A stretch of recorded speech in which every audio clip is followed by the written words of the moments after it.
Donc, bonsoir à tous et à toutes. Donc, je suis ici donc, pour vous présenter effectivement notre nouvelle mouture de notre plan de développement culturel à l'arrondissement de Verdun. Donc, un plan de développement qui s'étale pour l'année 2024 à 2026. Donc, je vais vous parler vite fait de la mise en contexte de l'actualisation de ce plan, la vision qui a été élaborée ainsi que ses principes directeurs, les orientations et les stratégies également. Et je vais terminer aussi pour faire une petite présentation sur notre nouveau comité citoyen quartier culturel à Verdun, qui a été mis en place en fait à l'automne dernier. Donc, je vais vous parler aussi un peu de ce mandat, de ce nouveau comité citoyen. Donc, Madame la mairesse l'a mentionné, donc nous avions un plan de développement culturel qui était de 2019 à 2023, donc qui a terminé l'année dernière. Et nous avons souhaité donc l'actualiser et le prolonger en fait de quelques années, principalement pour l'arrimer en fait aux nouvelles orientations montréalaises et verdunoises qui ont été mises de l'avant dans les dernières années. Donc, dans les dernières années, nous avons eu le plan stratégique Montréal 2030, qui est une vision là, de toute l'île de Montréal et les arrondissements. Il y a également aussi le plan du réseau des maisons de la culture qui est sorti l'année dernière, donc qui vient aussi donner là, des orientations à toutes les maisons de la culture dont fait partie le quai 5160 que nous avons ici à Verdun. Il y a également le plan du réseau des bibliothèques de Montréal, le plan diversité, équité, inclusion également qui est sorti. Il y a également le plan de développement stratégique de Verdun, donc c'est priorité 2022-2025. Donc tout ça a sorti dans les dernières années et on souhaitait là, donc, actualiser notre plan afin de s'arrimer à ces orientations-là. Et il y a également d'autres plans aussi qui ont vu le jour, là, auxquels on tente de se joindre aussi. Donc, il y a la stratégie de réconciliation autochtone à la Ville de Montréal.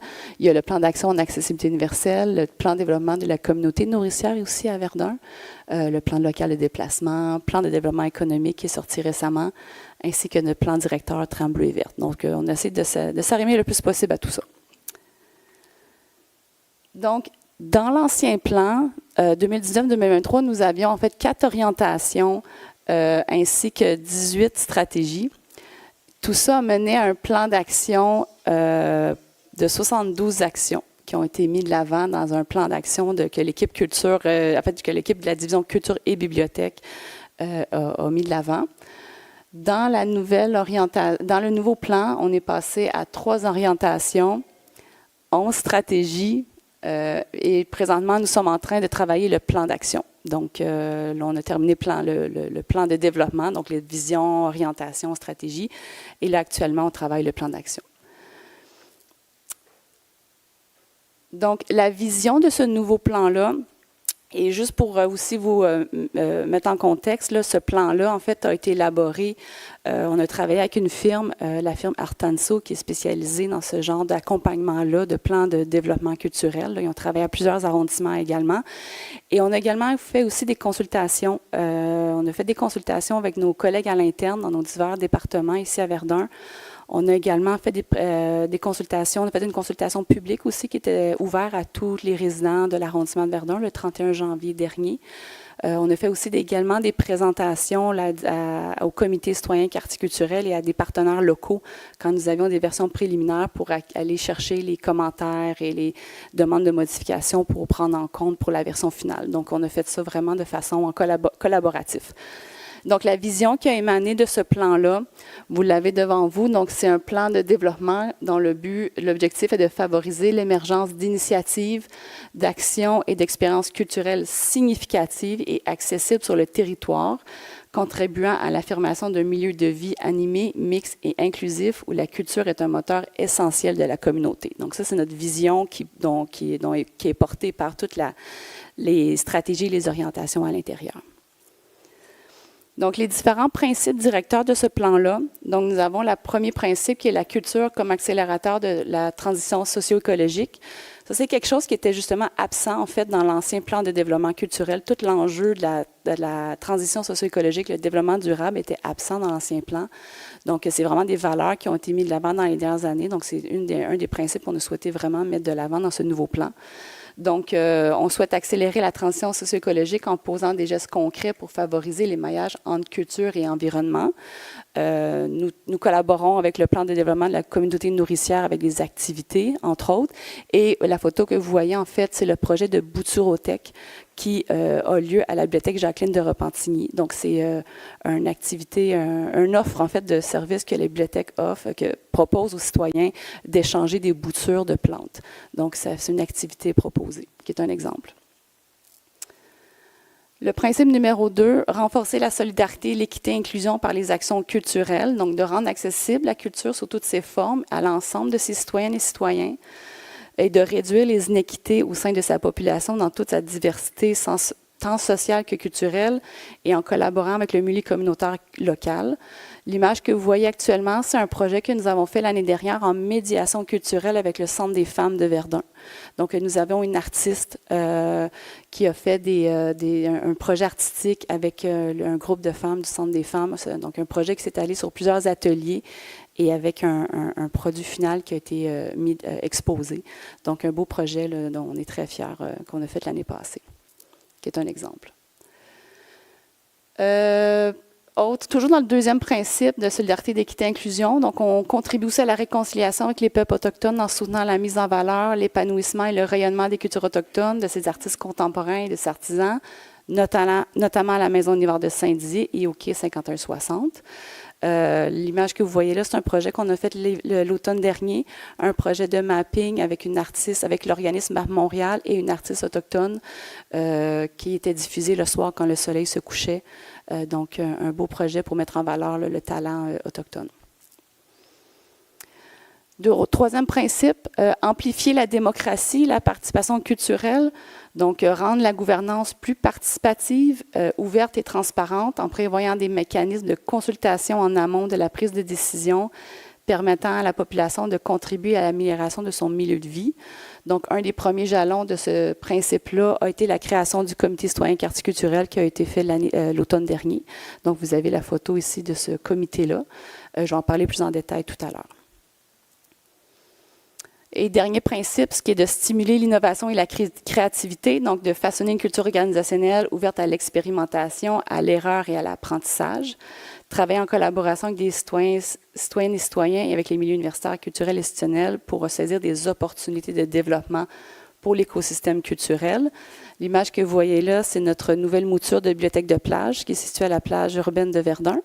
Donc, nous avons un conteneur avec une rampe d'accessibilité pour toute personne qui veut venir emprunter sur place des documents pour toutes sortes de clientèles, adultes, enfants, en anglais, en français, en braille.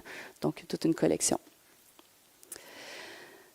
Donc, je vous ai parlé des 4 principes directeurs. Vous les voyez en gauche, sont regroupés à gauche dans les flèches. En fait, ces 4 principes-là traversent toutes nos composantes d'intervention culturelle. Donc, nous, la division culture-bibliothèque, on travaille beaucoup, en fait, à travers ces interventions-là. Donc, on parle de médiation culturelle, d'incubation. Ça, c'est de la résidence d'artistes que l'on fait. La diffusion culturelle, c'est ce qu'on connaît le plus. C'est les programmations culturelles en salle et hors les murs.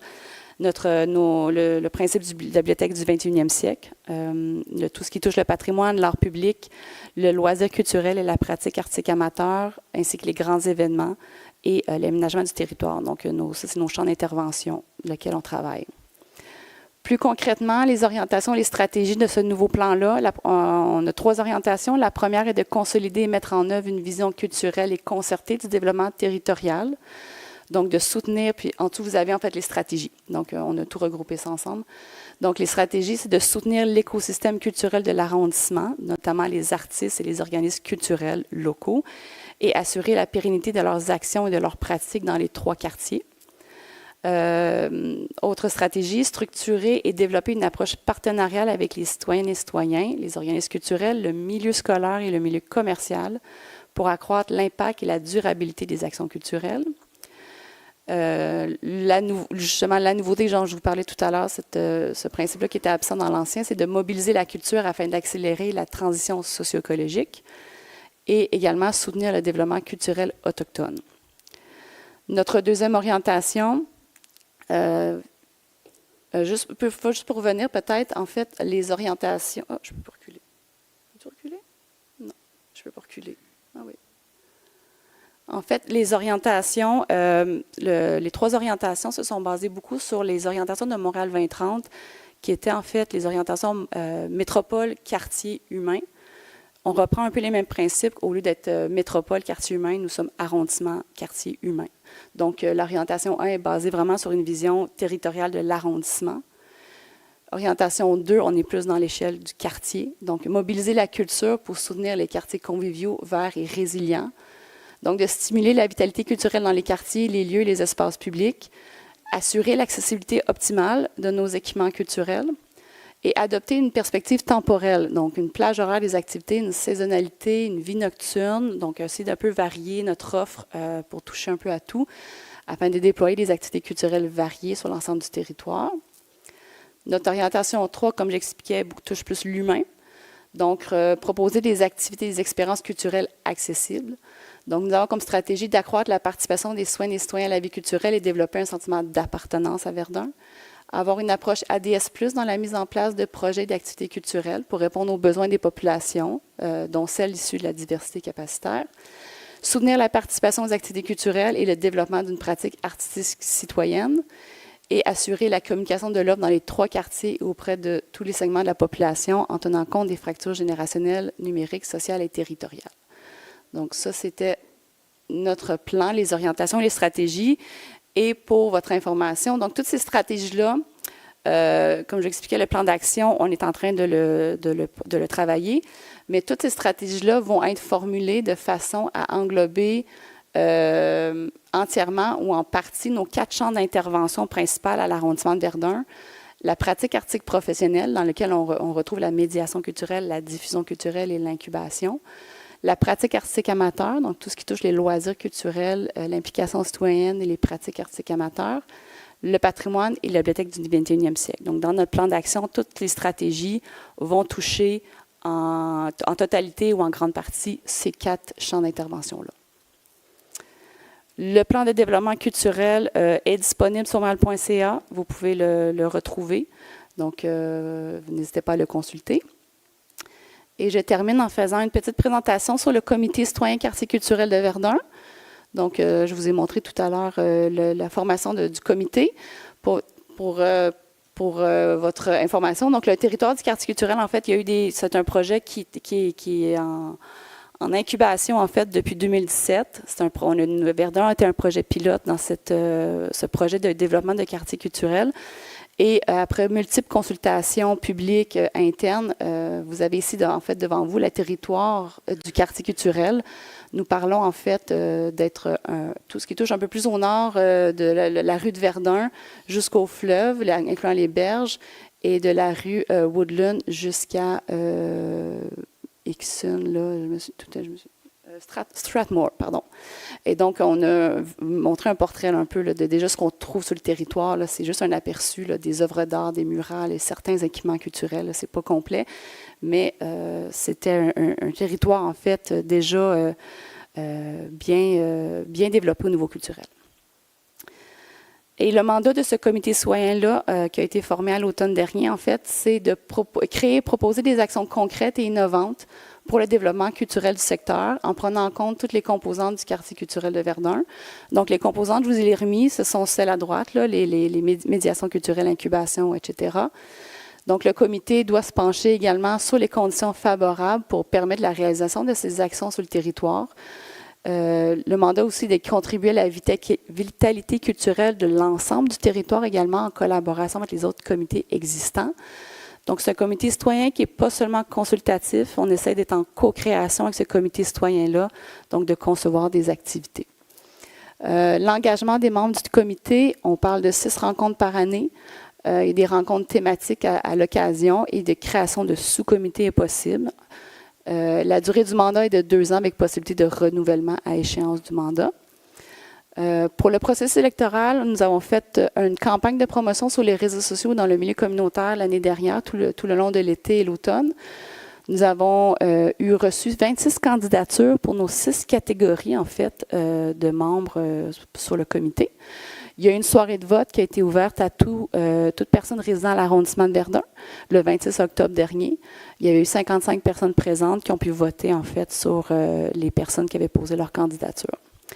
Donc, ce comité le citoyen-là, la première mouture est composée des personnes suivantes. Donc, nous avons Gabrielle Dupont, qui est notre représentante citoyenne du quartier des Marchés Crawford, Madame Luce Garcia de Zelinski, qui est notre citoyenne représentante du quartier Wellington de l'Église, Ingrid Van Eyck, désolée, Van Grid, notre citoyenne représentante du quartier de l'Île des Sœurs, Charles-André Codard, qui est notre artiste professionnel en art visuel, qui habite le territoire de Verdun.